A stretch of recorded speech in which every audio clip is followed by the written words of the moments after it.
hallo, Leute, hallo. Okay, Boomer. Okay, Goika. Okay, let's go. Loot-Watching, so rum. Und zwar, wir haben, ja, wie gesagt, sehr viel eingekauft. Wir haben jetzt einen Kredit, wir mussten jetzt einen Kredit aufnehmen, weil sonst können wir uns nicht mehr zu essen leisten seit der Dokumi. Und ich musste meine Meerschweinchen verkaufen, beziehungsweise ich musste ein Meerschweinchen auf den Strich schicken. Also Venti und Vivi müssen jetzt Geld anschaffen, weil sonst gibt's keine Gurke. Und mit Gurke meine ich diese Salatgurke, ihr kleinen perversen Wichser. Also hier. Okay, deswegen, with no further ado, zeige euch jetzt Discord. Also, zu deiner Frage auch vorhin, Angel. Da ist Shima Enaga. Bist du Blindfisch? Da ist Shima Enaga. Ich dachte, es wäre ein Affe mit großen Ohren. Nein! Guck mal, da ist der Schnabel, das sind die Äuglein, das sind die kleinen Flattermänner. Das sind die kleinen Flatterdinger. Ja. Sind putzig. Der ist fluffig. Der war auch gar nicht teuer. 15 €. Was ist Loot-Watching? Das da. Wir schauen Loot an, was wir gekauft haben. Das ist kein Koala, das ist ein Shima Enaga. Hier, guck, Schnabel, Äuglein, Flügel. Der Vogel ist die Definition von fluff as hell. So sieht's aus. Du hast Merch? Ich habe kein Merch. Wie schreibt man denn den Vogel? So, Shima Enaga. So schreibt man den. Okay, weiter geht's. Okay, also, das war mein Loot. Dann habe ich Final Fantasy Merch geholt. Das ist ein Shaker, das ist ein Shaker, das ist ein Wooden Pin, das ist ein Sticker. So, das ist Final Fantasy Stuff. Also, wie gesagt, für Leute, die halt jetzt keine Ahnung von Final Fantasy haben, das ist halt, sind alles Final Fantasy 14 Charaktere. Final Fantasy ist cool, ja. Also, das ist auch mein Lieblingscharakter. Emmet Selk hier. Emmet Selk. Und das ist, wie heißt er? Elidibus.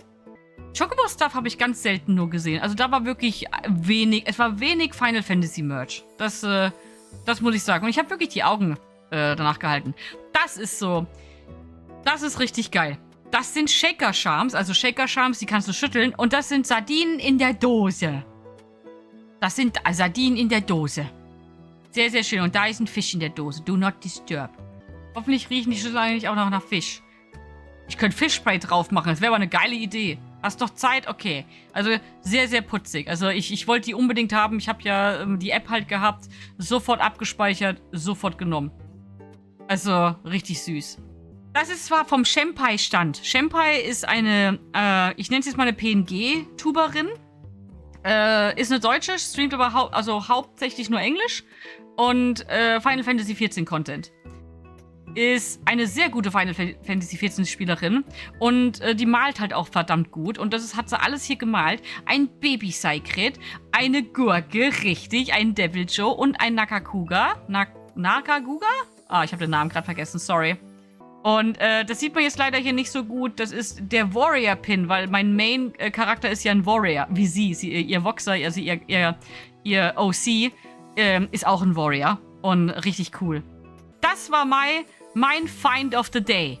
My Found of the Day. Monoko von Claire Obscure mit seinem geilen Quote. My, what lovely feet. Richtig geil. Richtig, richtig geil. Also ich habe den gesehen und dachte mir so, den brauche ich. Den muss ich holen. Vor allem, das ist so schön gemacht. Der Artist, der dann dran gesessen hat, der hatte auch richtig geile Mael-Anhänger und Renoir und der ganze Kram. Aber den, wo ich wollte, wenn ich das jetzt sagen würde, wäre das jetzt ein bisschen Spoiler. Deswegen sage ich es nicht, weil ich kenne ja einige im Chat, die das gerade spielen. Da war auch ein richtig geiler Schlüsselanhänger dabei, aber der war viel zu groß. Viel, viel zu groß. Aber ja, das war so mein Found of the Day auf jeden Fall. Dann einen Magneten, Kanimani. Richtig süß. Ich wollte halt auch vermehrt mal nach Magneten gucken, aber also ich muss sagen, die Dokumi war überfüllt von Schlüsselanhängern. Überfüllt von Charms und Schlüsselanhängern. Es gab kaum Pins. Also es gab so die ein oder mehrere Stände, aber von denen hatte ich schon fast. Also meine ganzen Pins sind von diesen 2 Leuten und ich wollte halt gern andere mal finden.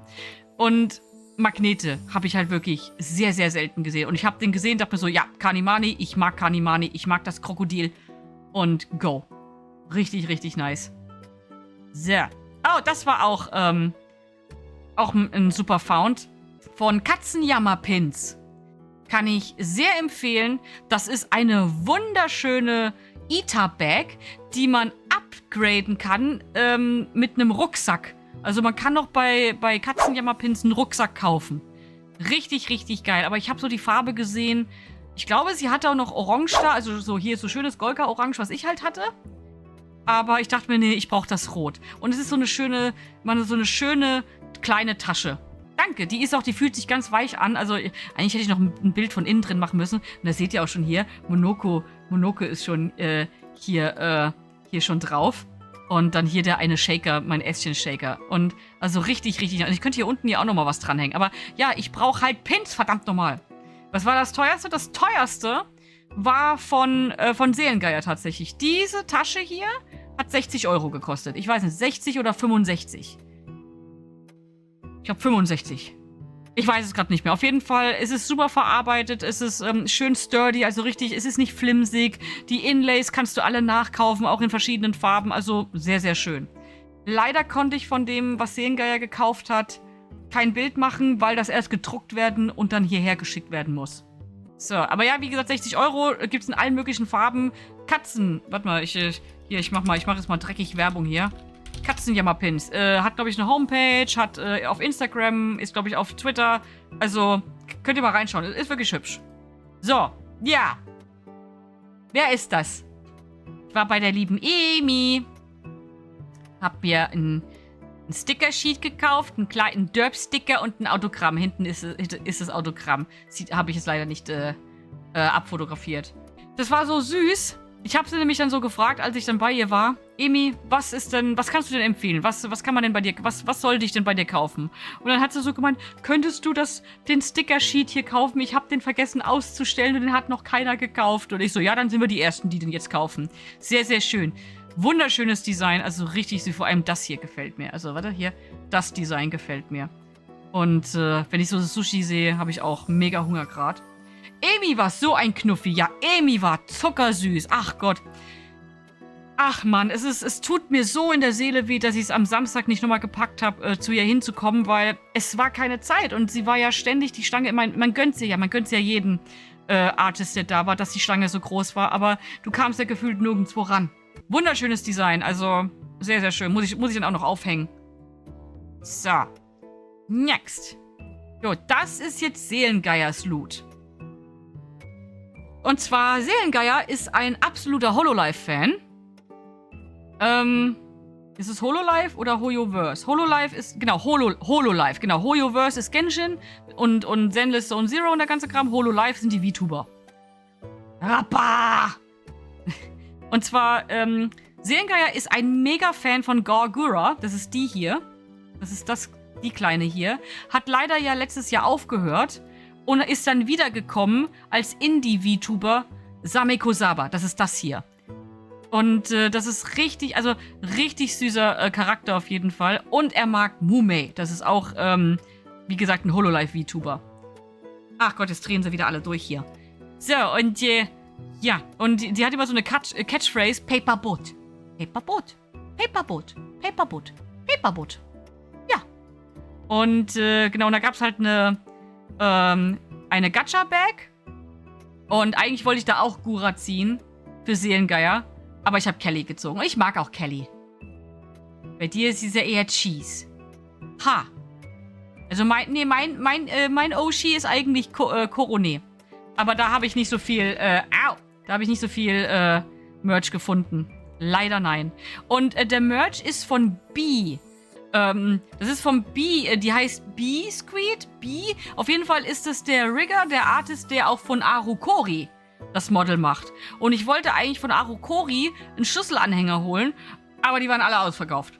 Ich war am Freitag da um 13 Uhr oder irgendwie und ich glaube, 10 Minuten vorher hat der Artist einen Aufruf gemacht, alles ausverkauft. Alles Arukori ausverkauft. Aber ja, gönnt man wirklich. So, bin ein riesiger Gigi Mullin-Fan. Auch eine Hololive-VTuberin. Und hinten ist Cecilia. Cecilia ist auch, also beides ein Hololive. Sie ist deutsch, die da hinten. Also die hier, die ist deutsch. Und Also auf jeden Fall amerikanisch, aber wenn die beiden zusammen streamen, das ist hilarious. Das ist wirklich, das ist wirklich toll. Kann ich nur empfehlen, könnt ihr mal reinschauen. Das ist wirklich, wirklich toll. Wirklich, wirklich toll. Und ich liebe den Artstyle von dem Artist. Leider habe ich keine Karte von dem Artist. Man sieht ja hier das Logo. Also falls irgendeiner das erkennt, bitte tell me. Bitte, bitte, bitte tell me. Für Seelengeier, Samiko Saba. Der Artist hatte auch dann halt Samiko Saba. Richtig putzig. Ich mag ihren Gesichtsausdruck. Richtig, richtig süß. Und da hinten sind ihre Kanekis. Das ist der Chat, weil sie hat kleine Krabben. Richtig putzig. Richtig, richtig putzig. Ach, ich mag die richtig. Richtig nice. Schönes Design auf jeden Fall. Irgendwann, Leute, habe ich auch einen Artist, der dann Fanart von mir macht und dann verkauft. Irgendwann. Dream big. Cute Bilder von Gaia. Vom Gaia. Wenn er so malt, gerne. So, das ist auch von Seelengeier. Auch ein Gorgura Artwork. Auch sehr schön. Ach, die müssen wir alle noch aufhängen. Das wird... Ach, dankeschön. Also auch wirklich sehr, sehr schön. Sehr, sehr schön. Ach, ich mag ja so die Blautöne und das alles. Richtig nice. Genau. So, das habe ich mir gegönnt. Das ist Korone. Es ist ein Hund. Danti, das ist ein Hund. Korone ist ein Hund. Hund? Ja, das ist ein Hund. Das sind Hundeohren. Und das ist ein Hundeschwanz. Jupp, jupp, jupp, jupp. Und ja, ich mag Korone. Ich habe ganz viel Zeug von ihr. Ich habe Plüschis, ich habe Trading Cards von ihr, ich habe Standys von ihr. So, dann wieder ein Artwork für den lieben Seelengeier. Gorgura. Wunderschönes Design. Also, vor allem, ich glaube, das ist so auch wieder so Goldprint. Ich bin mir mal gerade nicht sicher. Aber ja, auch wieder Gorgura für den lieben Seelengeier. Und dann haben wir das für mich. Das ist für mich. Die Story zu diesem Bild ist sehr, sehr witzig. Sehr, sehr witzig. Und zwar folgendes. Der Artist, es scheint ein Koreaner, ein Vietnamese, also irgendwas Asiatisches gewesen zu sein. Und hat ein riesiges Poster halt von ihm gehabt. Das war natürlich instant ausverkauft. Warum, fragt ihr euch? Nicht, weil so viele, oh, alle wollen hier Leon, oh ja, habba. Nein, nein, nein. Der Artist hat nur ein Poster davon gemacht. Weil er nicht davon ausgegangen ist, dass das gekauft wird. Ja. Also hat er dann einen Sticker sold out gemacht. Das Poster war ja nur Deko für den Stand oder irgendwie, genau. Weil er nicht davon ausgegangen ist, dass das verkauft wird. Warum sollte das nicht verkauft werden? Ich habe keine Ahnung, was er sich gedacht hat. Er hatte halt ganz viele A3-Bilder, glaube ich, heißen sie. Und ich glaube, die mittleren Bilder hatte er irgendwie. Und Seelengeier hat auch dann nochmal so versucht, so ein bisschen übersetzt, so versucht zu sagen, hey, mach das Schild weg mit Sold Out, schreib nur, dass nur das Große ausverkauft wird, weil er hatte ja noch ganz viele Prints von den Kleinen. Und ja, also, dass er da nicht dran gedacht hat, aber ja. Und wie Sie hier sehen, dieses Bild hat definitiv Gideon gemacht. Und ja, es ist formvollendet. Ich habe Artwork von dem lieben Eliawald bekommen. Der hat extra das für mich gemalt. Ach ja, und dann hat er in mein Baguette gebissen. Weil ich war ja an dem Tag als Claire Obscure Cosplayer und unterwegs. Und ja, er hat dann in mein Baguette gebissen. Eliawald, die Legende. Und er hat Sensei Eliawald hat er gemalt. Ist es nicht schön? Ist es nicht wunderschön? Ich werde das als NFT verkaufen. Und dann werde ich ganz reich. Ganz, ganz reich. Eli war einfach, ach, ich weiß auch nicht, was man dazu sagen soll. Er war klasse. Er war so lieb. Alle waren so lieb und toll. Das Baguette liegt jetzt auch in deinem Blutregal. Das Baguette liegt irgendwo zum Ausstinken, weil als wir das Baguette bekommen haben, es war so von irgendeinem chinesischen China Factory, keine Ahnung was. Und wir haben es ausgepackt und man könnte meinen, dass es so diesen typischen China Factory Geruch gibt. Aber nein, das Baguette hat nach Kokosnuss gerochen, weil sie es mit irgendeinem Duft eingesprüht haben. Ich dachte, ich stehe im Wald. Also das ist so, also ja, Eliaswald, genau. Also das ist so, meine Fresse. Schild war, ja, das Schild war besser. Habt ihr das mitbekommen? Das Schild ging für 100 Euro weg. Das Schild wurde für 100 Euro ersteigert. Alter, wer immer auch dieses Schild hat, du Tier, du. Wahnsinn. Absolute Cinema. Damit wären wir jetzt fertig mit dem Loot-Watching.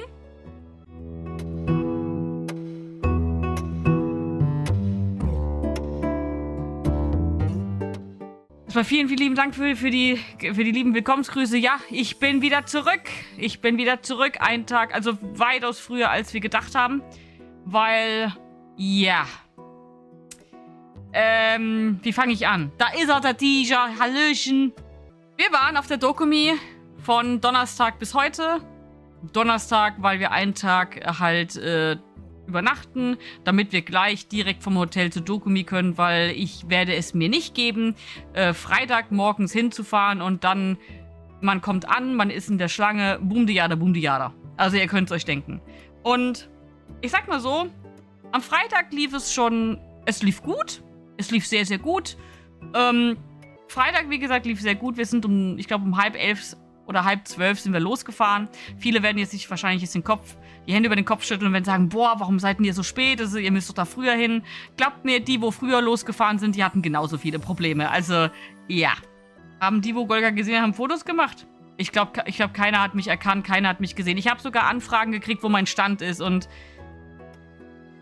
Leute, ich finde das super süß und lieb, aber so bekannt bin ich jetzt leider auch nicht, dass ich einen Stand auf der Dokumi habe.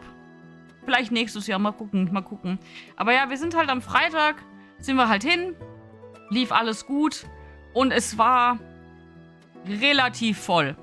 Es fing schon an, dass die Leute dich von Gängen zu Gängen dich wirklich hin und her schmeißen. Wir konnten uns halt am Freitag uns diverse Stände nicht angucken, weil du kamst einfach nicht durch. Man wurde hin und her geschubst. Die Stände, die ich halt angucken wollte, die waren halt... Ja, die waren komplett, da haben sich Trauben und Schlangen gebildet. Ich sag euch mal, welches Hotel wir hatten.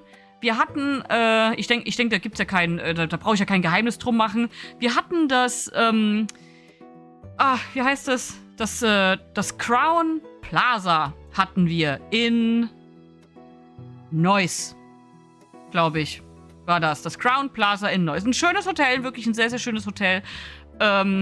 Etwas weit ab, ein bisschen weiter außen halt von der Dokumi. Alles schön und gut. Wirklich, also tolle Zimmer, tolle Verpflegung, tolles Hotel, also tolles Restaurant auch und eine tolle Cocktailbar, also richtig toll. Ja, auch mit den Parkplätzen, auch vor dem Hotel war nie wirklich gut. Okay, weiter geht's jetzt im Kontext, weiter geht's. Es war halt dann, wie gesagt, so, dass, also jetzt nochmal, um jetzt mal zurückzukommen, es war halt schon gerappelte voll, du wurdest hin und her gedrückt, also die Leute hatten wirklich absolut keinen Respekt, keine Rücksichtnahme, gar nicht, so wie immer. Und ich sag jetzt mal vorab, so wie es mit jeder großen Con ist, die halt größer und bekannter wird, es wird irgendwann zu viel. Es wird irgendwann zu viel. Also es ist einfach, ja, scheiße.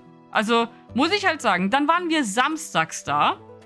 Und weil wir halt dann uns so gedacht haben, hier komm, wir fahren auch früher los. Wir sind, glaube ich, um 9 Uhr sind wir losgefahren. Und waren, glaube ich, um 10:30 dann offiziell da. Weil einfach, die Leute standen auf den Kreuzungen. So schlimm war das. Und dann haben sie sich geblockt und gehupt. Und wir wissen ja alle, wenn wir hupen, dann geht natürlich alles schneller. Die standen wirklich Presse auf der Straße und dann hattest du wirklich das war ja so ein Kreuzverkehr und ich dachte mir so, Alter, das war einfach nur furchtbar. Genau, 18 Hallen und 12 waren auf. Und ich meine, es war schon gut verteilt oder irgendwie. Und sie sollten, also die wo am meisten halt los war halt 3 und 4. Klar, da ist der Crafter-Bereich und die Artist Alley. VTuber-Bereich, Halle 10 ging sogar dieses Jahr, aber die waren halt trotzdem zu eng, die Hallen. Also die Gänge. Wir waren nur einen Tag im Cosplay. Wir waren am Freitag im Cosplay. Claire Obscure. Und zwar das Baguette-Outfit. Und wir waren so gestresst und so im Flow, dass wir auch noch nicht mal Fotos gemacht haben. Ich habe ein einziges Foto gemacht von einem Cosplayer. Und zwar an dem Tag, wo wir am Samstagabend dann rausgegangen sind. Also, so stressig war das einfach. Oui, oui, Baguette. Deutsche wieder nur am Meckern. Erzähl doch mal über die schönen Momente. Die schönen Momente waren, also, ja, JL, ich verstehe, was du meinst, aber meine schönsten Momente wirklich auf der Dokumi waren, dass ich habe Silly Emi getroffen. Ja, ich habe Silly Emi getroffen. Ich habe Eliawald getroffen, habe mich ein bisschen mit ihm unterhalten. Und ich habe Shenpai getroffen. Also klar, war an ihrem Stand. Also es waren viele schöne, tolle Momente. Aber es war halt alles sehr, sehr durchgetaktet, weil, wie gesagt, ihr habt wirklich so lange gebraucht, um von einer Halle zu der anderen zu kommen, weil es halt so proppevoll war. Und was ich halt auch absolut halt nicht verstehe, ist, irgendwann waren die Leute halt alle draußen, weil du durftest dich auch drinnen nicht hinsetzen. Da kam schon die Security und hat dich weggeschickt. Und dann denke ich mir so, tut doch mal bitte Zelte aufstellen. Tut doch mal bitte Zelte draußen aufstellen. Wir waren nämlich dann sogar, als wir dann mal bei einem Tag gegangen sind, du musstest dich ja dann auschecken mit deinem Ticket, die Leute, die Security, standen in der prallen Sonne. Und dann denke ich mir so, stellt denen doch ein Zelt hin. Warum kriegen die kein Zelt, die armen Schweine? Also das war furchtbar. Mit anderen Worten, du hast die größten Chaoten mal real getroffen. Ja, und das waren wirklich sehr, sehr schöne Momente. Sehr, sehr schöne Momente. Was auch sehr schöne Momente waren, ich war halt dann im Hotel. Wie gesagt, ich gucke nicht so wirklich auf meine Nachrichten dann, weil du hast keine Zeit. Und ich muss auch ganz ehrlich sagen, gerade auf was Instagram und TikTok antrifft, achte ich eh nicht so auf die Nachrichten, weil ich immer nur ein Hi bekomme. Immer nur ein Hi. Und das war's. Und es haben einige mich gefragt, wo mein Stand ist. Und ich denke mir so, also, so, Dankeschön. Dankeschön, dass ihr denkt, dass ich so groß bin, dass ich einen eigenen Stand habe. Aber nee, habe ich nicht. Ich hatte keinen eigenen Stand. Hatte ich nicht. Ich war einfach nur ganz normaler Gast da. Aber ganz ehrlich, selbst wenn man irgendwie was gemacht hätte mit Meet and Greet, es war keine Zeit. Es war zu voll. Dann hattest du eine Reizüberflutung. Du warst absolut überfordert. Noch nicht. Denk an den allerbesten Moment, als wir im Hotel angekommen sind. Stimmt, da war noch was, erzähle ich gleich. Goikon wird größer, um Gottes Willen. Es war... also nochmal dazu, es ist doch einfach nur scheiße, wenn das dann so heiß ist und der ganze Kram, weil die Leute taten mir halt einfach nur so leid. Und ich muss halt ganz ehrlich sagen, das nächste Jahr werden wir nur einen Tag machen. Wir werden nur den Freitag machen. Außer ich habe wirklich einen Stand. Weil dann kann ich mich die ganze Zeit hinter meinem Stand verpissen. Und dann könnt ihr mich alle mal, dann könnt ihr alle dann an meine Schlange kommen und alle Hallo sagen. Dann kann ich euch weiterschicken und sagen, hahaha, ihr müsst weiter in die Menge, ihr müsst weiter euch durchquetschen, ihr müsst weiter hier Sardinen spielen in der Dose. Und ich kann dann hinter meinem Booth sein und kann sterben, weil ich keine Luft kriege. Ja, Win-Win, würde ich sagen. Passt auf, ich erzähle euch jetzt mal wirklich, ich gehe jetzt mal kurz nicht auf den Chat ein, sonst komme ich hier gar nichts dazu. Ich erzähle euch jetzt mal die lustigste Story, die wir erlebt haben, als wir ins Hotel eingecheckt haben. Eigentlich müsste man das animieren, eigentlich müsste ich daraus eine Animation machen, ein Short, ich weiß es nicht wie, aber passt auf. Passt auf. Wir kommen an. Pünktlich. Richtig gut. Und wir checken ein. Lina Pink, Seelengeier und ich. Wir haben eingecheckt, haben die Karten geholt und waren dann auf dem Weg zum Fahrstuhl. Wir laufen zum Fahrstuhl. Und wir haben unsere Hotelkarten, weil ist ja üblich. Du hast eine Hotelkarte halt, um in dein Hotelzimmer reinkommen. Wir laufen in den Fahrstuhl rein. Koffer, blablabla. Lina Pink sagt zum Seelengeier, hier, drück mal bitte hier das Stockwerk. Und Seelengeier dreht sich so um, so, ja, was, welches Stockwerk? Lina Pink so, ja, es ist Stockwerk. Und in dem Moment fällt ihr die Karte, der Schlüssel, der Hotelkey aus der Hand, fliegt runter und Fahrstühle haben ja so einen schönen Schlitz, so einen schönen breiten. Und es war ein Cartoon-Moment. Es war so richtig wie im Zeichentrickfilm. So richtig in Slow-Mo haben wir dann gesehen, wie diese Karte in den Schlitz reingefallen ist. Und wir stehen da und lachen uns kaputt. Die Tür geht zu. Die anderen Gäste gucken uns an so, what the fuck? Und in dem Moment, Tür wieder aufgemacht, alle wieder raus. Und wir nur so, uns ist ein Upsi passiert. Und ja, und dann sind wir halt und haben eine neue Karte halt geholt. Das waren die ersten 5 Minuten in dem Hotel. Er hat uns Seelengeier in Slow-Mo hinterhergerichtet. So, wir haben in Slow-Mo die Karte fallen sehen.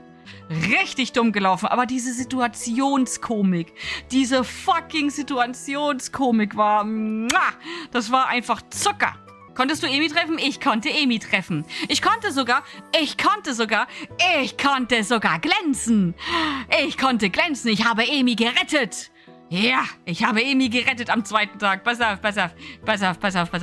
Ich habe auf Instagram, auf X habe ich dann so gesehen, dass es Emi wohl so nicht so ein bisschen gut ging. Hals war total heiser, klar, die hat doch den ganzen Tag gelabert.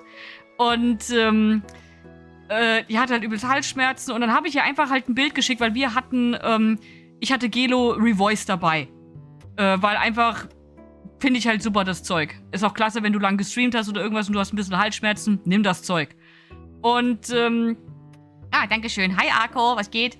Und, ich schicke ihr einfach nur ein Bild so, soll ich dir das vorbeibringen? Und sie so, ja, bitte, du wärst ein Seelenretter. Emi wird sich dran erinnern, ja. Emi Raid incoming. Heute nicht, die ist noch auf der Dogumi. Okay, jedenfalls, ich habe das dann Emi, ich bin dann hin an den Stand und ich habe dann Emi die Dose halt gegeben. Und das Schlimme war, ich war ein Arschloch. Leute, ich war ein dummes Arschloch. Ich war ein dummes Arschloch. Und sie hatte wieder eine Riesenschlange. Und ich dachte mir so, ja, ich bin eiskalt durch. Ich hab mich so, hi, sorry, coming through. Hab ihr das direkt vors Gesicht gehalten und sie so, huh. Und ich so, hier, weil sie hat mich ja gestern an dem Tag davor in dem Cosplay nur gesehen. Also sprich halt mit dem Baguette-Cosplay und mit dem roten Hut. Ja, und ich habe zwar mich jetzt nicht so sehr geschminkt, aber sie hatte wohl erstmal, wie gesagt, es ist eine Riesen-Con. Die hat wohl wahrscheinlich, ja, da der Brain Fart, wie gesagt, da hat keiner mehr Ahnung, was los ist. Und dann erstmal so, deine Medikamente, dein Halszeug. Oh, danke. Und der Kerl, der hinter mir stand, der hat mir einen Blick des Todes gegeben. Und ich habe ihn auch nur angeguckt, so, das ist Medikation, ich bin doch schon wieder weg. Weißt du, so, mein Gott. Also ja. War ja auch eine Sonderliebe. Richtig. Ich bin eiskalt durch. Und es war wieder so heiß. So. 500er. Okay. Wartet, da habe ich auch eine Story. Wartet, ich habe auch eine Story. Wir waren in der 18-Plus-Abteilung. Oh mein Gott. Ich bin in der 18-Plus-Abteilung. Ja. Handle it. So.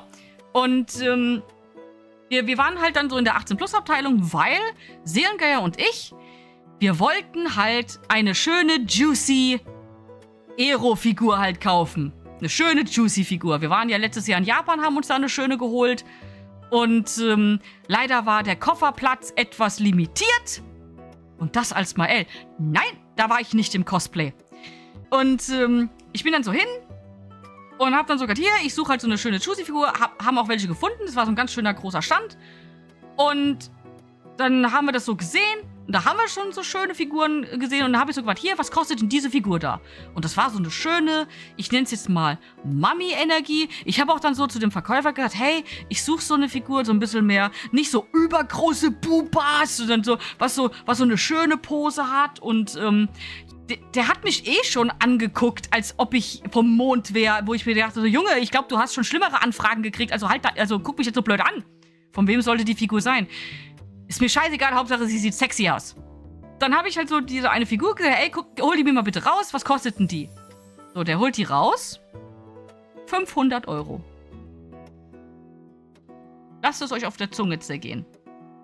500 €. Die Figur, lasst die mal maximal 30 Zentimeter groß sein.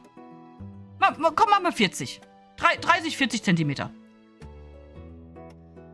Ja? Pass auf, Leute, pass auf, es ist noch nicht vorbei. Wait, there's more. Ich bin dann so hin und hab dann so gesagt, so, wohlgemerkt, weil wir ja noch die Preise, weil das die, wie gesagt, ich kann gerade nicht den Unterschied machen zwischen selbe und gleiche. Es war die selbe Figur. Oder die gleiche? Nee, gleiche, sagt man. Es war die gleiche Figur. Wie in Japan. Nur hat die in Japan irgendwie 120, 140 Euro umgerechnet gekostet, aber wir hatten keinen Platz mehr im Koffer. Also, egal.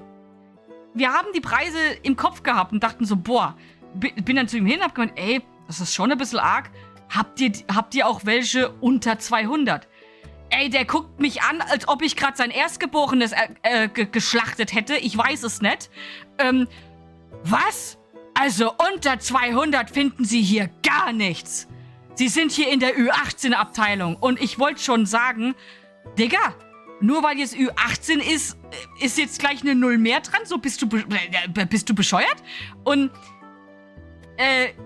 ich wollte eigentlich schon richtig arrogant sagen, ey, wir fliegen dieses Jahr wieder nach Japan, dann hole ich sie mir da zu weitaus günstigeren Preisen. Und ja, Con und Preis, ich lese schon Con und Zoll, aber bei allem Respekt, Agent, das war Raub am helligsten Tage. Du kannst mir nicht erzählen, dass eine Figur, die in Japan für 120 Euro gehandelt wird, neu, kannst du mir nicht erzählen, dass mit Con-Preis und Zoll und Versand und hast du nicht gesehen, dass die 500 Euro kostet. Die wäre vielleicht 150, wenn wir mal ganz grob, wäre die 150. Gab's bei der Dokumi, abgesehen vom Bazaar, eigentlich noch irgendein Programm? Ja, gab's, aber don't care. Wir sind halt einfach, eigentlich wollten wir uns Cosplays angucken, wir wollten uns die Artist Alley angucken, die Crafting Alley. Aber es war halt so, ja, ich wollte so gern nochmal bei Eliawald vorbeischauen. Ich wollte bei Looney vorbeischauen. Habe ich nicht geschafft. Bei Lumi wollte ich vorbeischauen. Habe ich nicht geschafft.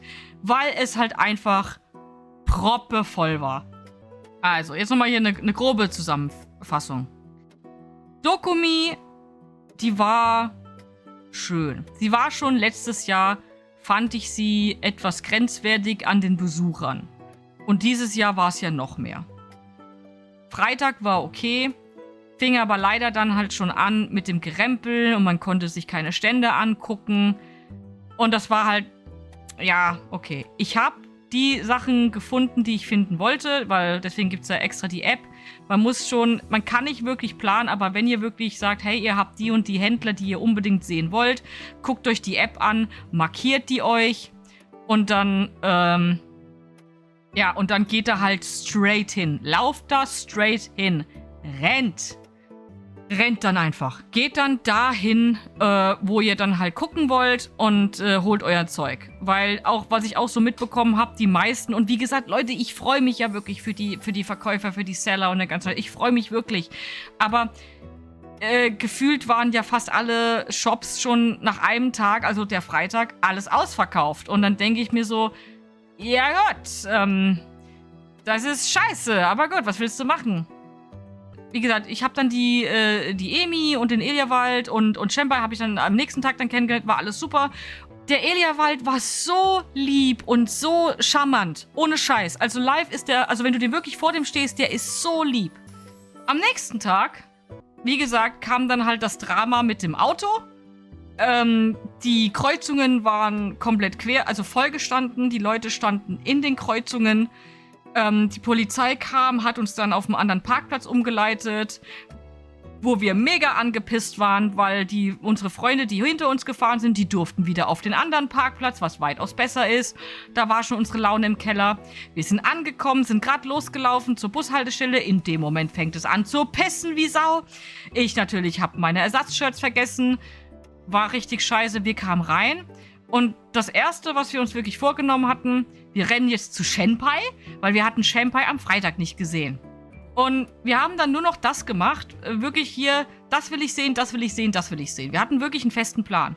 Und dann läuft man halt so zwischen die ganzen Gänge bei dem Dealer Stand, also Artist Alley und also Crafts Alley, also nur, dass ihr den Unterschied wisst. Die Artist Alley, das sind die Artists, also die, wo wirklich malen und Sticker verkaufen und der ganze Kram. Also wirklich sehr viele Bilder und Prints und der ganze Kram. Und dann habt ihr die Crafting Alley. Da habt ihr dann die Leute, die dann Sachen häkeln, die Sticker verkaufen, die Schmuck verkaufen, Keycaps, die sie selber machen. Also so die Crafter halt. Es waren Unmengen an Crochet, also Häkelständen da. Ich bin halt dann so durch und gefühlt war jeder Stand Anhänger, Anhänger, Charms, Charms. Anhänger, Anhänger, Charms, Charms. Wisst ihr, wie schwer es war, mal Pins zu finden? Also ich rede von Pins. So, und jetzt werden einige sagen, ja, aber Mayuna war doch da und Weishi oder Weishi, wie der heißt. Ja, aber ich wollte halt auch gerne Pins von Leuten haben, die nicht nach Deutschland kommen, also die nicht von Deutschland sind, die halt, wo ich das nicht bestellen kann, wo ich halt wirklich im Ausland die nur haben kann und die halt schwer ranzukommen sind. Aber es war nichts da.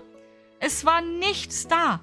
Und dann irgendwann sind wir abends so heim und ich habe halt dann auch so gesagt, hey, eigentlich brauche ich morgen gar nicht mehr hin, weil morgen wird noch mehr die Hölle los sein. Das ist der letzte Tag. Und ja, so war es auch, weil wir sind dann heimgegangen, unsere Freunde waren noch da und die sind erst nach 2 Stunden sind auf den verdammten Parkplatz gekommen. Das muss man sich mal überlegen.